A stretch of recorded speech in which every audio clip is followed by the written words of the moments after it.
Meditando su palabra, leída de la Biblia Jerusalén en el Antiguo Testamento, vamos a continuar estudiando el libro primero de Samuel, desde el capítulo 5 en adelante.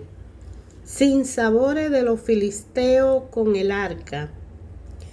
Los filisteos, por su parte, tomaron el arca de Dios y la llevaron de Eben Jaezer a Asdod. Tomaron los filisteos el arca de Dios, la introdujeron en el templo de Dagón y la colocaron al lado de Dagón.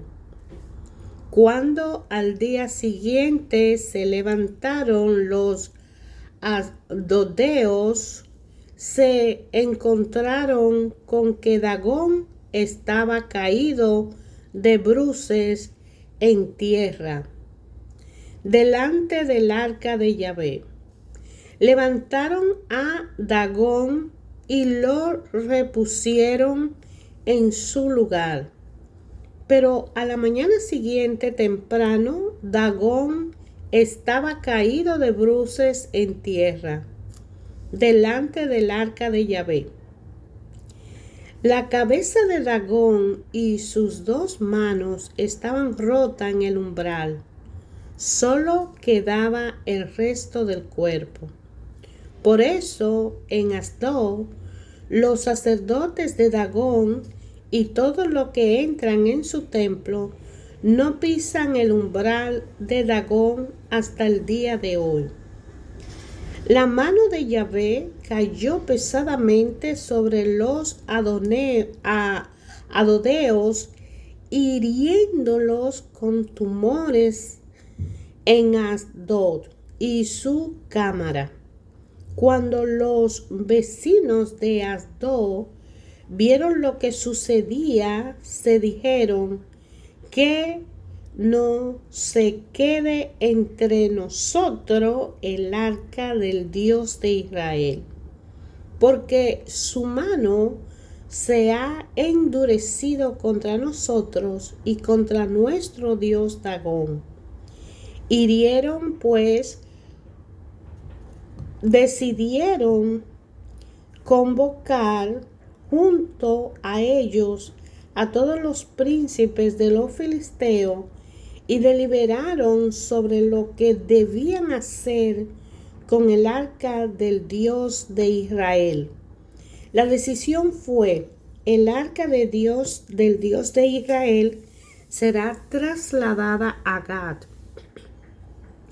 Así que trasladaron allí el arca de Dios de Israel.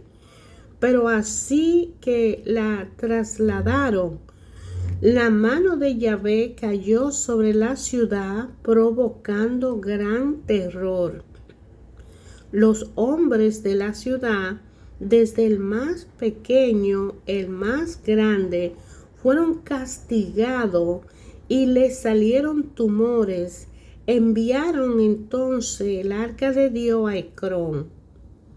Pero cuando el arca de Dios llegó a Ecrón, exclamaron los ecronistas: han encaminado hacia mí el arca de Dios de Israel para acabar conmigo y con mi pueblo. Hicieron convocar a todos los príncipes de los filisteos y les dijeron: devolved el arca del Dios de Israel, que vuelva a su sitio, no sea que acabe conmigo y con mi pueblo.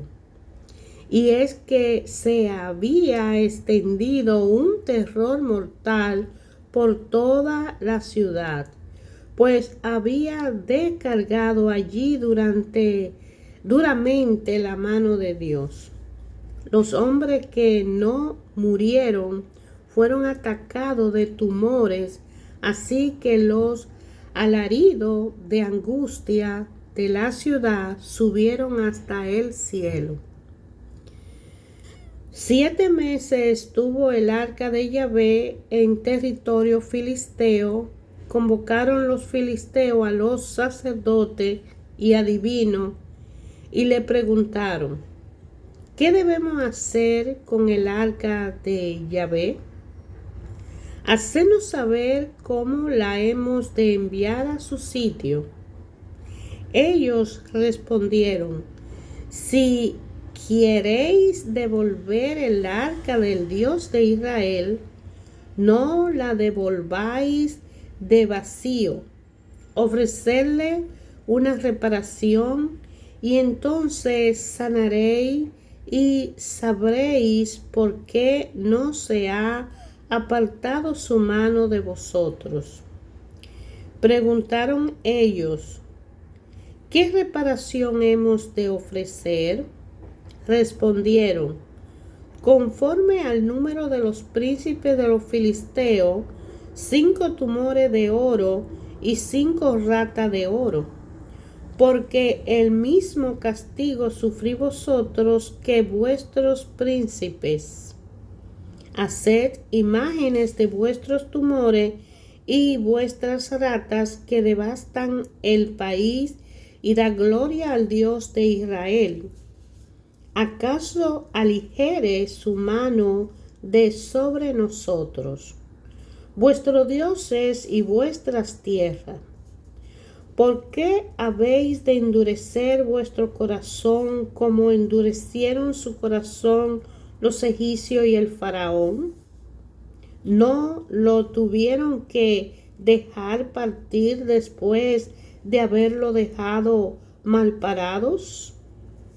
Ahora pues, preparad una carreta nueva y tomad 2 vacas que estén criando y que no hayan llevado yugo.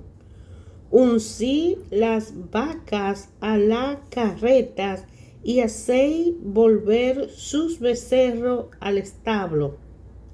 Tomad luego el arca de Yahvé y la ponéis sobre la carreta. Cuanto a los objetos de oro que le habéis ofrecido como reparación, lo metéis en un cofre a su lado. Dejadla marchar y ella sola se irá. Pero fijaos si toma el camino de su país hacia Bet-Seme, es él el que nos ha causado todo este mal y esta gran calamidad. Si no, sabremos que no ha sido su mano la que nos ha castigado y que todo esto nos ha sucedido por casualidad. Así lo hicieron aquellos hombres. Tomaron 2 vacas que estaban criando y la uncieron a la carreta, pero retuvieron las crías en el establo. Colocaron sobre la carreta el arca de Yahvé y el cofre con la rata de oro y las imágenes de sus tumores. Las vacas tomaron en derechura por el camino de Bet-Semes y se mantuvieron en la misma ruta. Mientras caminaban, iban mugiendo, sin desviarse ni a la derecha ni a la izquierda. Los príncipes de los filisteos las siguieron hasta los confines de Bet-Semes. Estaban los de Bet-Semes segando el trigo en el valle. Al alzar la mirada, vieron el arca y se llenaron de alegría. Al llegar la carreta al campo de Josué de Bet-Semes, se detuvo. Había allí una gran piedra. Astillaron la madera de la carreta y ofrecieron las vacas en holocausto a Yahvé. Los levitas bajaron el arca de Yahvé y el cofre que estaba a su lado y que contenía los objetos de oro, y los depositaron sobre la gran piedra. Los de Bet-Semes ofrecieron aquel día holocausto e hicieron sacrificios a Yahvé. Cuando los 5 príncipes filisteos lo vieron, se tornaron a Escrón el mismo día. Estos son los tumores de oro que los filisteos ofrecieron en reparación a Yahvé: uno por Asdod, uno por Gaza, uno por Ascalón, uno por Gat, uno por Ecrón, y rata de oro, tantas cuantos son las poblaciones de los filisteos, las de los 5 príncipes, desde la ciudad fortificada hasta las aldeas abiertas y hasta la gran piedra que está en el campo de Josué de Bet-Semes, hasta el día de hoy. De entre los habitantes de Bet-Semes, los hijos de Jeconía no se alegraron cuando vieron el arca de Yahvé, así que Yahvé castigó a 70 hombres. El pueblo hizo duelo porque Yahvé le había infligido en terrible castigo. Se dijeron entonces la gente de Bet-Semes: ¿quién podrá resistir delante de Yahvé, este Dios santo? ¿A quién subirá alejándose de nosotros? Enviaron mensajeros a los habitantes de Kiriat Jearim para decirle: los filisteos han devuelto el arca de Yahvé, bajad y subidla con vosotros. Vinieron las gente de Kiriat Jearim y subieron el arca de Yahvé. La llevaron a la casa de Abinadab en la loma y consagraron a su hijo Eleazar para que custodiase el arca de Yahvé. Pasaron muchos días, 20 años, desde que el arca fue instalada en Kiriat Jearim, y todas las casas de Israel suspiraban por Yahvé. Dijo entonces Samuel a los israelitas: si deseáis volver a Yahvé de todo corazón, quitad de en medio de vosotros los dioses extraños y las astartes. Fijad vuestro corazón en Yahvé y servidle a él solo, y entonces él os librará de las manos de los filisteos. Los israelitas quitaron los Baales y las astartes y sirvieron solo a Yahvé. Samuel dijo: congregad a todo Israel en Mizpa, que voy a suplicar a Yahvé por vosotros. La gente se congregó en Mizpa, sacaron agua que derramaron ante Yahvé y ayunaron aquel día. Después confesaron: hemos pecado contra Yahvé. Samuel juzgó así a los israelitas en Mizpa. Cuando los filisteos supieron que los israelitas se habían reunido en Mizpa, subieron los príncipes de los filisteos a atacar a Israel. Cuando los israelitas se enteraron, le entró miedo de los filisteos y dijeron a Samuel: no deje de invocar a Yahvé nuestro Dios para que él nos salve de las manos de los filisteos. Tomó Samuel un cordero lechal y lo ofreció entero en holocausto a Yahvé. Invocó a Yahvé en favor de Israel, y Yahvé le escuchó. Estaba Samuel ofreciendo el holocausto cuando los filisteos presentaron batalla a Israel. Pero tronó Yahvé aquel día con gran estruendo sobre los filisteos, lo llenó de terror y fueron batidos ante Israel.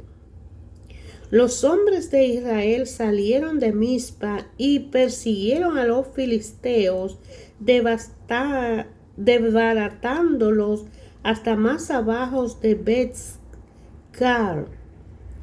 Tomó entonces Samuel una piedra y la erigió entre Mizpa y Yesaná y le dio el nombre de Eben-haezer, diciendo: hasta aquí nos has socorrido Yahvé. Los filisteos fueron humillados y ya no volvieron a invadir el territorio de Israel.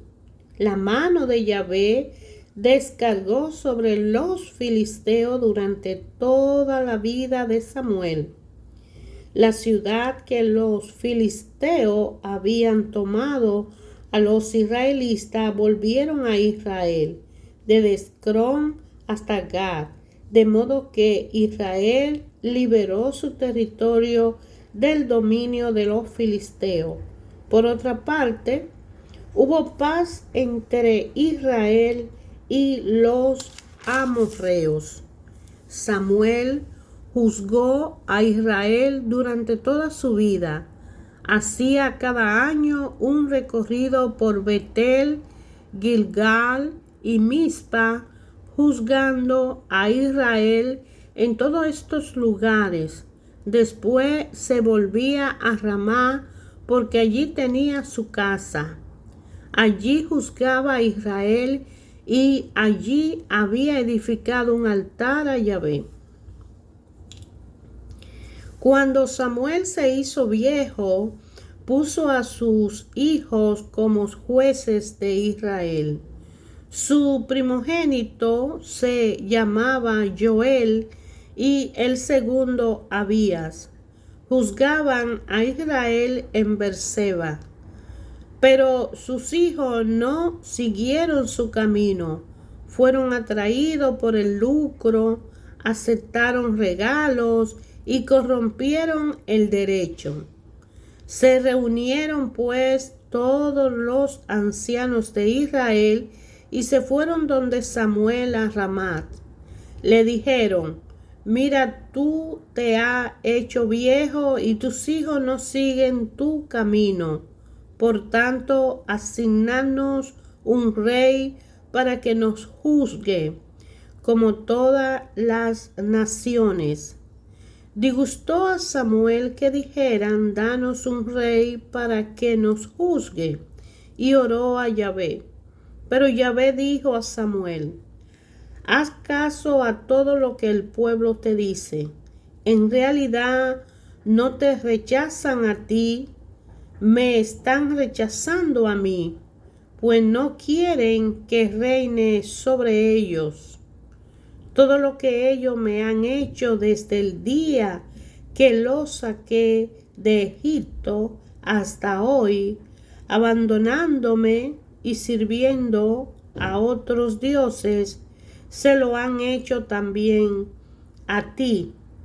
Escucha, sin embargo, su petición, pero les advertirá claramente y le dará a conocer el fuero del rey que vas a reinar sobre ellos. Samuel repitió todas estas palabras de Yahvé al pueblo que le pedía un rey, y añadió: este es el fuero del rey que vas a reinar sobre vosotros. Tomará vuestros hijos y los destinará a sus carros y a sus caballos, y tendrá que correr delante de su carro. Lo nombrará jefe de 1000 y jefe de 50. Le hará lavar sus campos, segará su cosecha, Le hará labrar su campo, segará su cosecha, fabricar sus armas de guerra y los arreos de sus carros.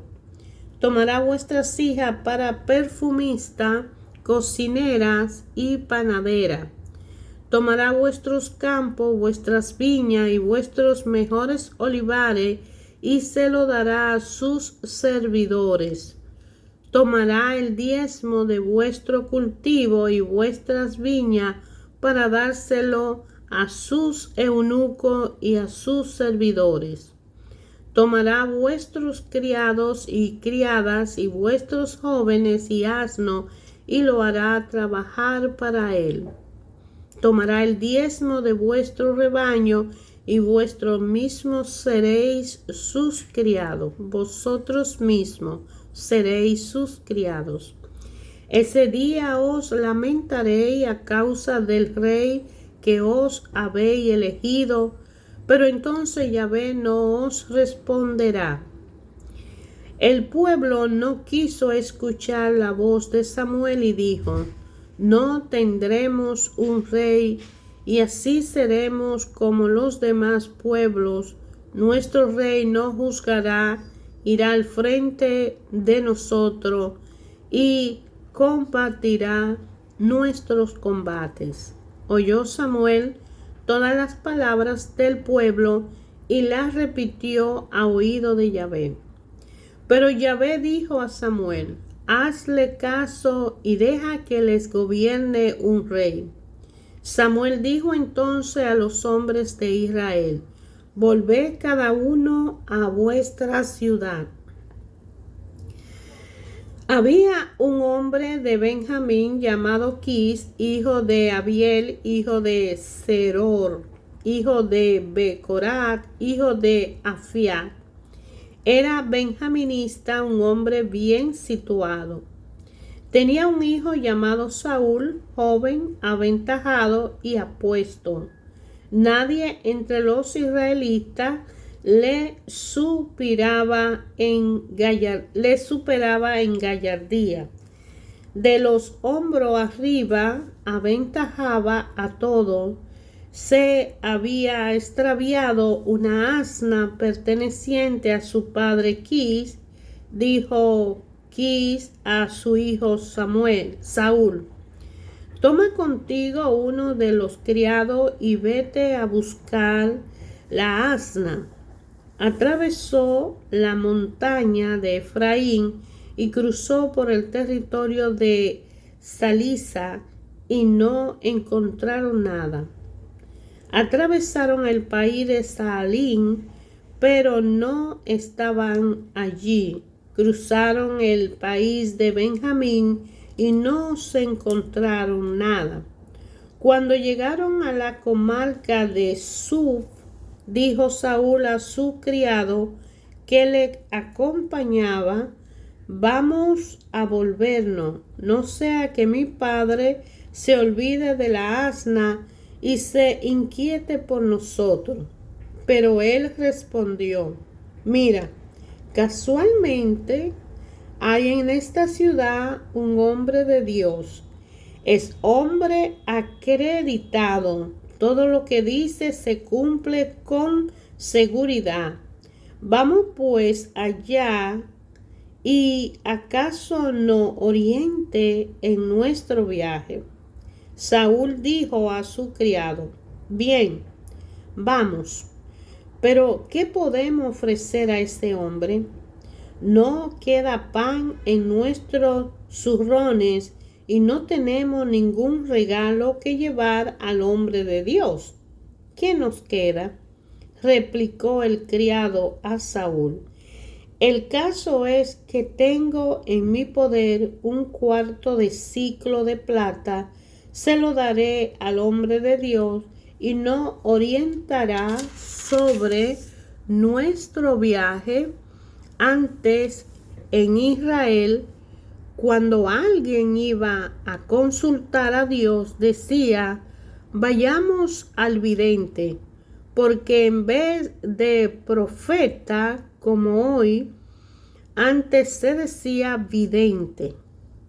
Saúl dijo a su criado: tienes razón, vamos pues. Y se encaminaron a la ciudad donde se encontraba el hombre de Dios. Cuando subían por la cuesta de la ciudad, encontraron a una muchacha que salía a sacar agua y le preguntaron: ¿está aquí el vidente? Ella le respondió con estas palabras: sí, ahí delante de ti. Date prisa, pues acaba ahora de llegar a la ciudad, porque hay hoy un sacrificio por el pueblo en el alto.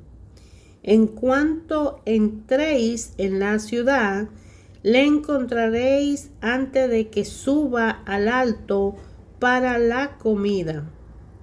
El pueblo no comerá antes que él llegue, porque es él quien ha de bendecir el sacrificio, y a continuación comerán los invitados. Subí ahora y al momento lo encontraréis. Subieron pues a la ciudad, y cuando entraban en la ciudad salía Samuel en dirección a ellos para subir al alto.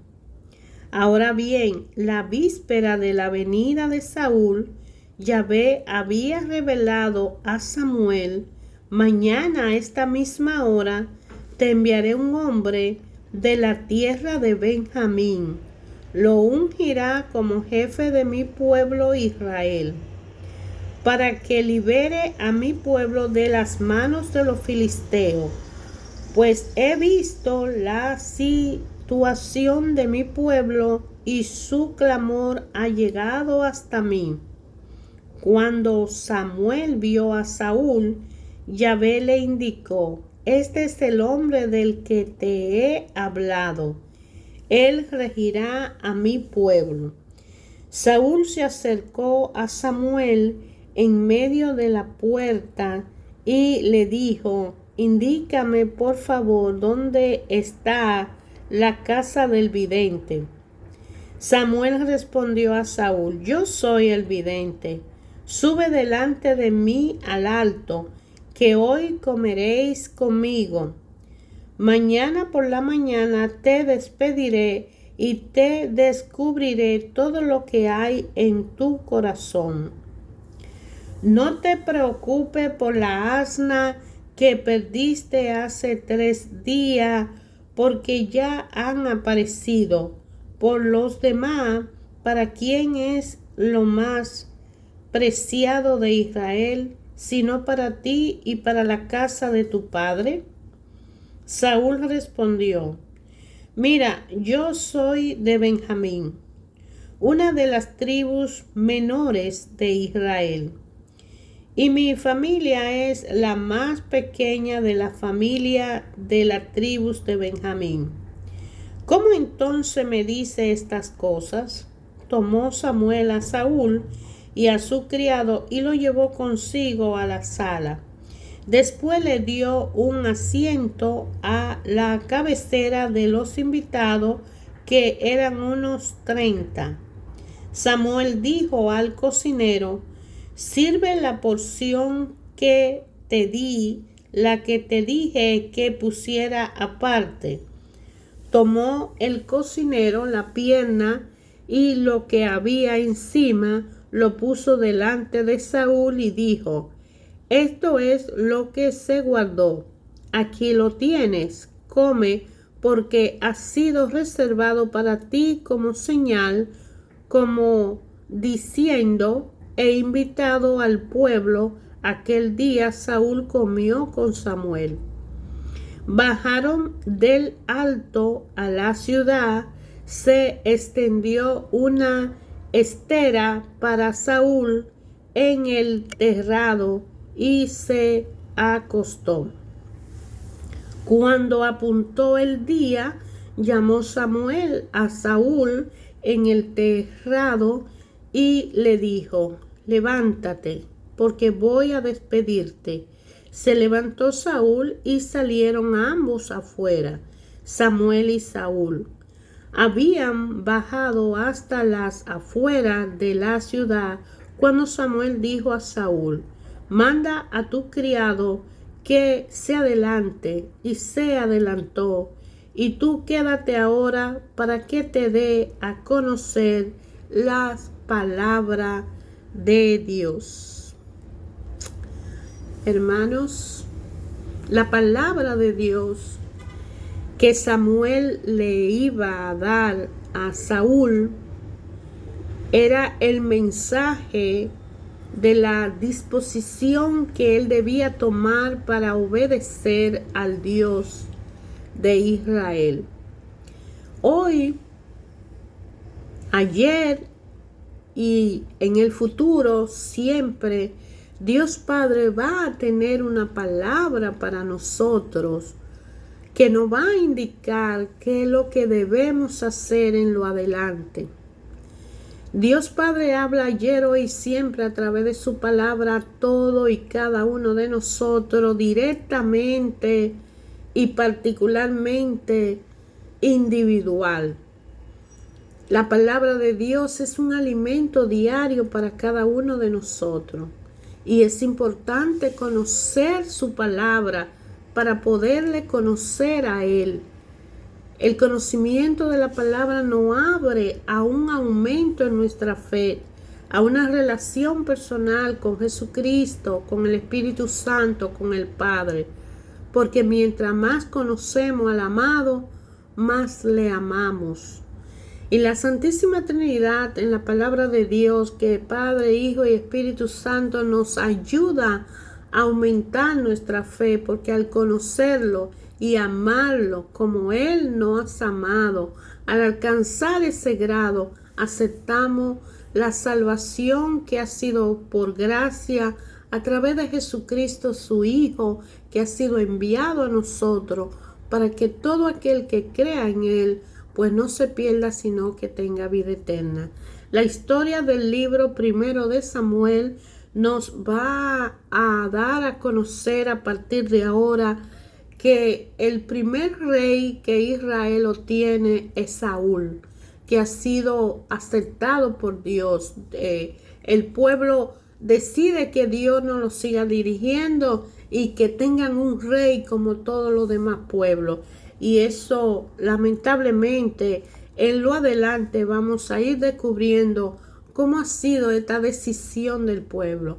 Muchas veces nosotros no aceptamos y no queremos que Dios dirija nuestra vida porque no nos conviene por alguna razón, pero la sabiduría divina de Dios en nuestras vidas nos guía hacia el entendimiento de su palabra y la aceptación de cumplir con sus mandatos y practicar la justicia, que es a lo que Jesús nos llamó, para poder mantener esa relación con el Padre y ser salvado. Pero el pueblo de Dios elegido en ese tiempo para purificarlo y para enderezar la senda de su camino, no entendía que la gracia de Dios en nuestras vidas es el camino que nos lleva a una vida plena en medio de situaciones y condiciones difíciles. Jesús nos invita a abrir su puerta, cada uno de nosotros en sus casas, en su interior, en su corazón, al Hijo amado, al Emmanuel con nosotros, para que Él reine en nosotros y sea nuestro Rey y le podamos obedecer, y así el Rey suplirá todo lo que nos hace falta conforme a toda su riqueza en la gloria en Cristo Jesús, su Hijo, que murió en una cruz por usted, por mí, por todos aquellos seres humanos, aquellos seres vivos que vivimos en la humanidad. Todos estamos llamados a ser criatura hecha a imagen de Dios, muy amada por su Hijo.